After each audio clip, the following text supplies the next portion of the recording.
Welcome to this week's Good Work Show, everybody. We hope you're safe and well. And I guess my computer table is shaking. I'm not experiencing an earthquake, but Oh, I didn't even see that. I just looked and I'm like, why does it look like my walls are moving? But it was the computer, not the walls, thankfully. Oh, okay. Well, yeah, so we're back with another show. We do have a great guest for you today. We did promise you that we were going to bring you guests back on the Good Work Show because we are now, it looks like we're going to be for an extended period of time that we are going to be socially distancing, which is okay because it gives us a good opportunity to check in with some of our favorite Atlanta nonprofits. And we are going to have Trish Miller on the show, who is the CEO and founder of SwemKids, to come on. And it's going to be super timely because if you've been outside, it's hot, Oh but it's also about swimming. And so hot. Yes. Have you been swimming this year yet? No, actually, it's kind of funny. The pool just opened and then they sent a notice saying pool's closed. So Oh, okay. It was open for like a week. At least you have a pool in your, like, we don't have that. We don't have amenities in our, we were supposed to have something, but we don't have like amenities in our subdivision. So I don't have immediate access to a pool right now, but I have not been swim. I don't remember the last time I went swimming. I can't remember. I don't either. And the sad thing is literally the pool in my neighborhood is like outside my front door. Like I live by the pool. And so sometimes you just have to admit your own stuff, right? So I grew up with a pool in the backyard. There was no question about jumping in your own pool, but I am a little skittish of the. You don't see them cleaning it? Yeah. Still. Oh, okay. Well, there is that. Yeah, I think the last time I went swimming, I was at my sister's house. She does have a pool. I think the twins get in the pool. My twin nephews, they get in pretty regularly. Yeah. Like seems like almost every day they're talking about going in the pool. But here's the interesting part about that is that she lives in Bakersfield, California, so it's hot. Yeah. And the first time she said it didn't make sense to me. She's like, it's too hot to go swimming. And I was like, what? It's like, I don't understand that concept. But then I thought about it and I was like, yeah, I could see that because the water's hot. There's nothing, I'm telling you, there is bath, like swimming in a bath. There's nothing worse than it being hot and then you get in a pool and the pool is warm. Like there's just, or even, like again, growing up in South Florida. No, not warm, hot. Hot. See, yeah, like you could get in warm and still feel like you're, off, but if it's like hot and you're expecting to jump in the water and for it to be refreshing and you jump in and it's like getting in the shower and you got the sun up here and then the hot, it's just not, that's like going to the beach in South Florida. Like you're out there on the beach. You're like, well, I'm gonna go get in the water to cool off. And then you get in there and it's bath water. It's like, 80-degree water. It's not like California beach where it stays cold. Yeah, it's cold. Yeah. No, it's warm. So you're just like, this really doesn't satisfy the need that I have. Mm-mm. So yeah. Yeah, I guess I should figure out a time to go swimming. It's one of those things where I tell like it's like you learn how to do it, and it's like riding a bike. You should never like forget. For some reason, I think you have to test that concept out. Like I can feel like I could get on a bike every decade and feel like I could just ride and go. But on swimming, I feel like you got to test that. You can't go that long. I think at the very least, you would know how to roll over on your back and float. Oh yeah. I think I could definitely float and I could surely tread water, but like trying to just swim and stroke and like do, I'm sure if I fell off of a boat or something, I could swim enough to save my life. Right. However, that wasn't really like, I'm like actual, like, let's just go out and swim laps. Yeah, no. Yeah. I have a friend who does triathlons, and So he's even beyond me. Like he'll do open water swimming, which I won't do. Like I'm Like not doing that. Or they swim. So he lives in DC. So one of the places when they run the triathlon is in the Potomac. And I'm like, that doesn't seem. Are there what kind of creatures are there in there? Like fish and like snakes and stuff? I don't even know that. I don't know if things can live in that water. I was just very concerned for his health when he told me that. Well, maybe he shouldn't be in there either. Well, that was my question. I was like, that seems unwise, but apparently it's. Well, he's a triathlete, so he's in and out. Like he's but I mean, but that's where the swimming part of the triathlon is. So I was like, well, I guess it's safe enough for you to be in it. But see, I don't like lakes. I don't like dark water. So I'm not gonna want to be like in a lake where I can't see the bottom, or rivers or that kind of stuff. Like or where you walk and the stuff is swirling up, like you can't see.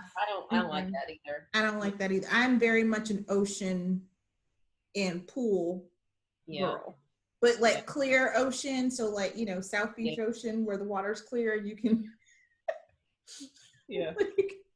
those are my things. But I'm really glad that, because I think both of us talked about the fact that we did learn how to swim. So I'm actually very grateful that my parents, definitely decided that we were going to, mostly I think it was because they dug a pool and they were like, if we don't have this pool, you need to learn how to, Y'all and there was nothing else to do in the summertime when we were kids. That's all there was. It was so hot, and then half of the time I was in California too. I spent time in Sacramento where it gets like 110 degrees in the summertime, and there's nothing else to do but you're gonna run the air conditioner all day. So you need to go and here's to go outside and play. You don't want to be going outside in the 100-degree heat. So you have to find something to do. So the pool was where the action was. And we would wake up literally at like 8 o'clock in the morning, whatever time we woke up, 8, 9 o'clock, go swimming. The first thing, you go in the pool.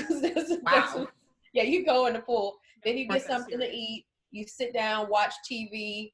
Then around noon, you go back in the pool because other people are out by then.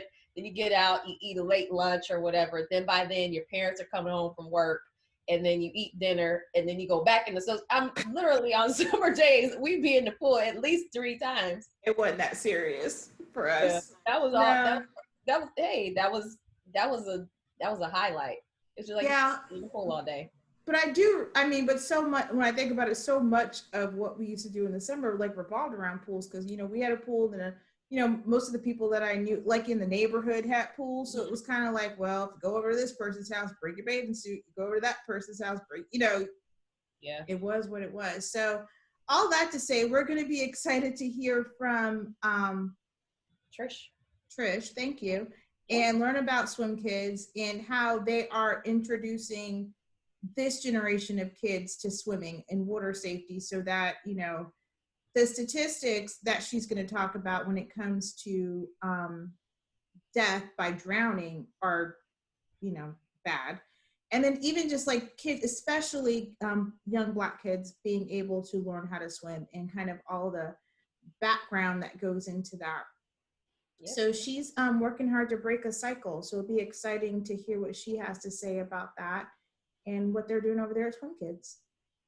All right, so we'll be back with Trish Miller, who's the founder and CEO of SwemKids, in just a bit.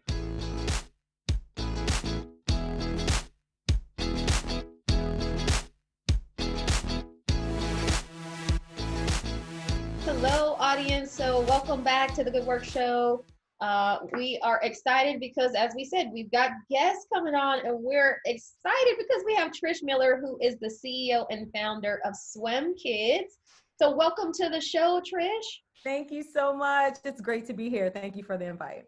Absolutely. So it's so interesting because I guess both of us, we didn't know anything about the organization, and so happy that scrolling through social media, saw a post from someone I'm connected to, William Fogler, and he had been posting about SwemKids, and I was like, this is so great. We have to have her on the show. So So I know a little bit about the organization just from reading his social media posts, but I want you to give our audience a really good overview of who you are and what you do in your mission, because it's so important for right now too. It absolutely is. And you would think, because many of us are still staying in the house and not really going out like we used to, or we're still a bit under quarantine for the most part, that we're like, well, why are you worried about swimming? And it's one of those situations where we actually have to worry about it even more now, because my background. I'll give you a little bit about why I do what I do and how I came to be. My background is in public health. Very familiar with more of the behavioral sciences, why we do what we do. And however, when I was younger, I grew up at the ocean front in Virginia. We didn't go to the beach. I didn't go to the beach until I was 16, actually. And even when I went, then it was to be cute. It was to drive the strip, and it was not to get in the water. So I didn't have very much experience in the water. And as a result, didn't learn how to swim. And my first year in college, went with some friends to the pool, and I knew how to do a few things in the water, but not much. And when you tell people you don't know how to swim, everyone is going to teach you. And so they taught me how to swim, and I was 19 and I thought I was invincible, and they taught me a few things, and I jumped on in the deep end, thought I was ready to go. And I almost drowned. They had to jump in and get me. And I'm so grateful that they were close to the side to be able to rescue me. But that experience really stayed with me. The sensations of being under the water, the sensations of the loss of control, even how the water, I heard the water in my ear. I mean, those kind of things that sparked a trauma and a fear, that as I continue to grow and actually grow in a profession with public health, I came to know that I wasn't alone. Number one, in that experience, because the statistics around Black people specifically and swimming are really alarming. So just to give some specifics around that, nearly 70% of Black children don't know how to swim. Wow. And when you look at it in that kind of way, that means you have 10 children, 7 of those children don't know how to swim. That results in drowning rates. Middle school age Black children drown 10 times that of white children. Wow. Again, those are sobering statistics that when you stop and think about, it's a preventable action, right? We prevent a lot of things. We prevent children dying in car accidents or getting hurt in car accidents by putting them in car seats and making sure that they're buckled up. We prevent falling when they're on their bikes by putting, or them scraping their knees by putting on different pads and things like that. Swimming is one of those, drowning specifically is one of those things that can be preventable by teaching children and adults how to be safe when they're in the water. So SwemKids was born really as a result of me recognizing how big those statistics and how detrimental those statistics are to our community. And I wanted to do mission-focused work. And so I said, why not me? Why not me? I have a story, similar experience. I am an advocate for swimming. I've never once on any platform said that I am an Olympic swimmer, because, you know, many Black females especially still struggle with the embarrassment of being an adult and not knowing how to swim and not knowing how to swim well. And my goal is to eliminate that stigma and let them see me on my journey as well to still becoming a strong swimmer.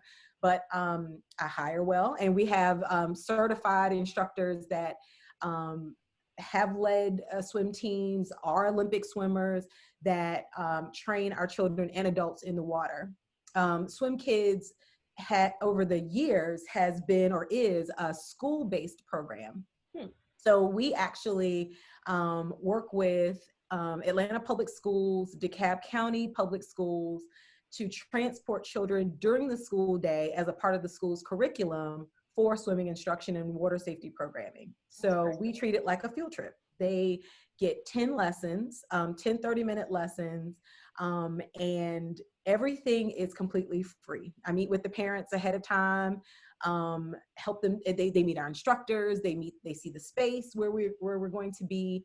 And thanks to gracious donors and corporate sponsors, we are able to provide transportation for free for the children. Everything, including bathing suits, towels, and swimming caps, are free for these children. And the goal is for their first introduction to water to be a safe one and a structured one, so that it creates this life long learning of swimming and water safety for them. And we want to plant seeds that they will want to continue to progress in swimming, and we can then change this generational stigma and feeling around the water for the Black community.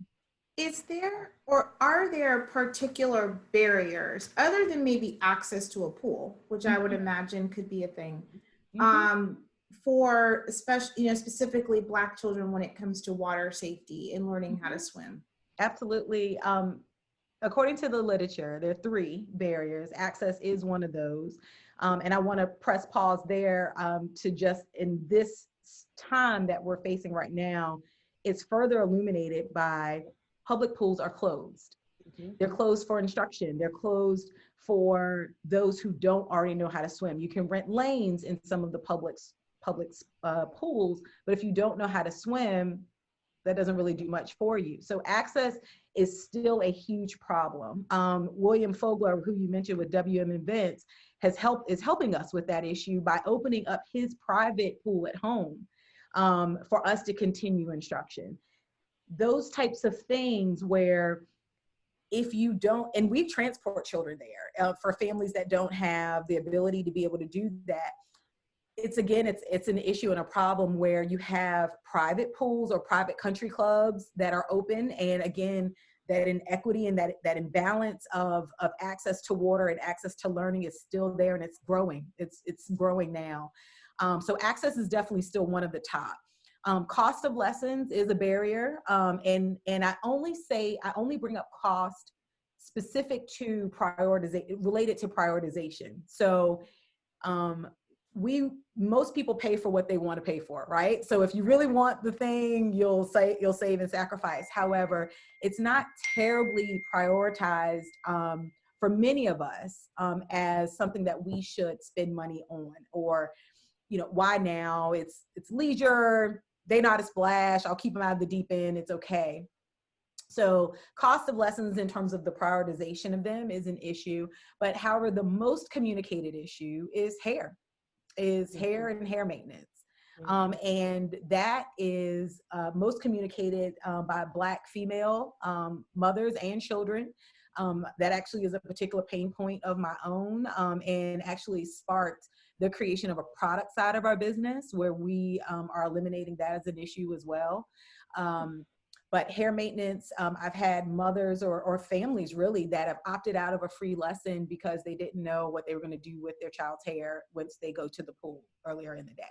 So it's definitely a pain point that many take lightly, who don't really understand the hours that it can take for maintenance or what chlorine and salts do to ethnic hair. But it's definitely a consideration. And I gave a teaser, but I have another company that's called the William Plachette Company that actually is creating the very first fully waterproof swimming cap that's designed to keep our hair dry while we are enjoying the water. So it's not just a matter of it fits. There are products out there that allow it to fit, which is an issue too, right? Yeah. You have thick hair. Yeah. This allows your hair to fit, but it also provides a patent pending technology that creates a barrier to keep the water out, which is really the biggest pain point. If you have especially chemically processed or straightened hair, if you have natural hair, if you have hair and you don't want it wet, Right. it's a pain point. So we are literally creating solutions around each of those issues: access to lessons, cost of lessons, and hair maintenance. We are creating solutions for all of those to make sure that everyone has the freedom to enjoy the water, and that's no longer a concern for them. Wow, that's so awesome. I love what you're doing and how you're combining it with the solutions you know, one other thing that, you know, I guess it's a question that I had too is generationally. So, you know, we talk about, you know, it's SwemKids, and obviously there's, you know, the focus on getting the youth connected, and so that, you know, we can prevent and get them started early.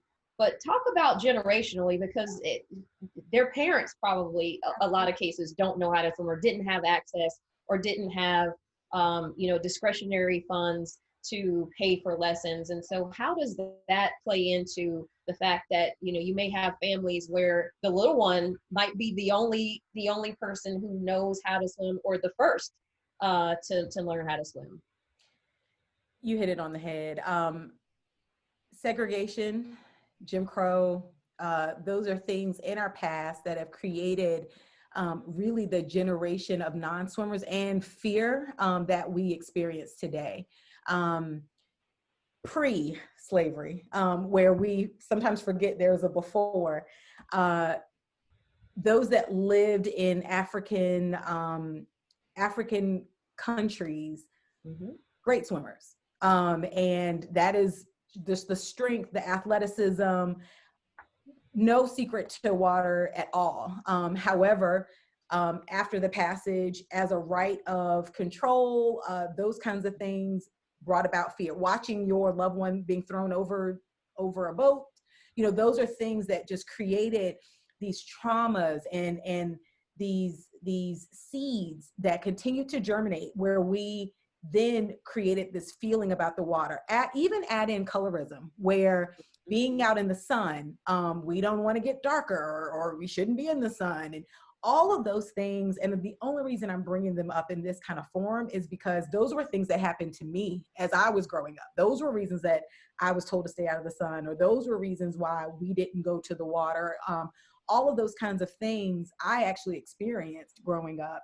And it was based on my mother's fear and what she had experienced, and her mother's fear. So it was passed down to pass down to pass down, where it resulted in me almost drowning. There's great literature, great books. There's a book called Contested Waters that really, really digs in to how segregation and Jim Crow and those things created this environment that we see now, where even those that wanted to learn how to swim or wanted to enjoy the water were then kept out, or they stepped into the water and the full pool had to be drained, or bleach was poured in the pool. And again, those create this sense that it's not for us, it's for someone else. And when our approach with our curriculum, SwemKids is very much focused on elementary and middle school children, but we have a swim school called the Atlanta Swim School that is for the full family. That's where our adults, that's where our children that matriculate out of SwemKids and they continue on learning, that's where they go and continue to progress in their swimming. So we have swim clinics for adults, we have swim lessons for adults, and every time I have a parent, the first question I ask them is, can you swim? Tell me about your experience in the water. And we first have to, and the reason our curriculum, we focus on a culturally relevant and applicable curriculum, because we have to acknowledge all of those things I just said, all of the baggage and trauma that sometimes comes with that. And the way I typically appeal to a parent that doesn't know how to swim, and they're like, oh, I'm going to focus on my child first, is I first say, well, you know, as a parent, the one of the scariest things, and I have a 13-year-old and a 14-year-old, one of the scariest things is for me not to be able to save them in whatever the situation is. And I can't imagine being on a shore, being on a poolside, and my child is struggling in the water and I can't do anything about it. And so I first talk to them from a water safety standpoint, and I'm talking to whoever's listening today from a water safety standpoint of learning the basic skills of you don't have to become an Olympic swimmer if that's not your goal or your dream. However, having the basic skills to navigate the water safely is a life-saving skill. And it's something that we should all prioritize in some sort of manner, if not just to be able to save our child, someone else's child, someone else that's struggling in the water. Just as you would learn CPR, first aid, it's a priority. And it's a public health kind of citizen need that we should be able to focus on. but we focus very much on the family in all of our programming and all what we do. And it's for that reason, to change the perception of the cultural perception of swimming, and also changing the representation. One thing I didn't say before is representation is also important in a traumatic situation. So if you're in an unfamiliar environment, or an environment that may have brought fear to you in the past. For example, my brothers, they learned how to swim by being thrown into the lake by my father.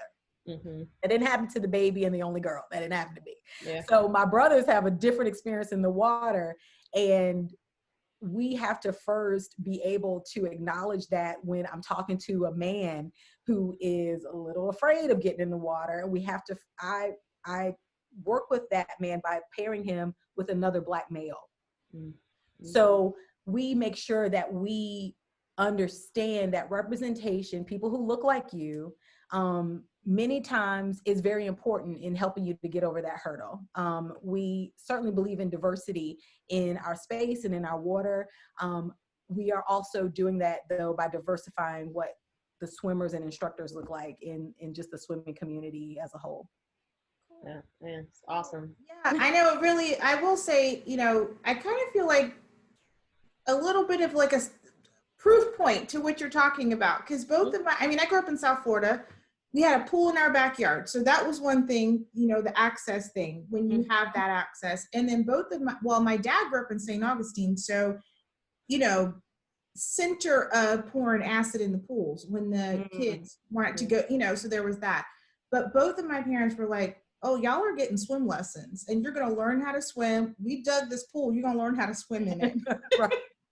Right. And honestly, from the day school got out until the day school got back in, so that was the hair thing, it was like, if you want to get in the pool, get in the pool. We'll worry about, so having that. So for me, I really do have a positive relationship with water in that sense, because I was never taught to fear it and never taught to have that negative connotation. So, all of that sounds like, yeah, that sounds, so they did the right thing. It was a long time ago, but they were on the I do have family members that were thrown in the deep end. Now, I wasn't personally, but you know what? My thing was and I grew up in California, so I grew up around a lot of water, and I self-taught myself how to swim. But it was for the simple fact that my cousin, who I was very close to, she was one of the ones where her dad's like, 10 feet, sink or swim, go.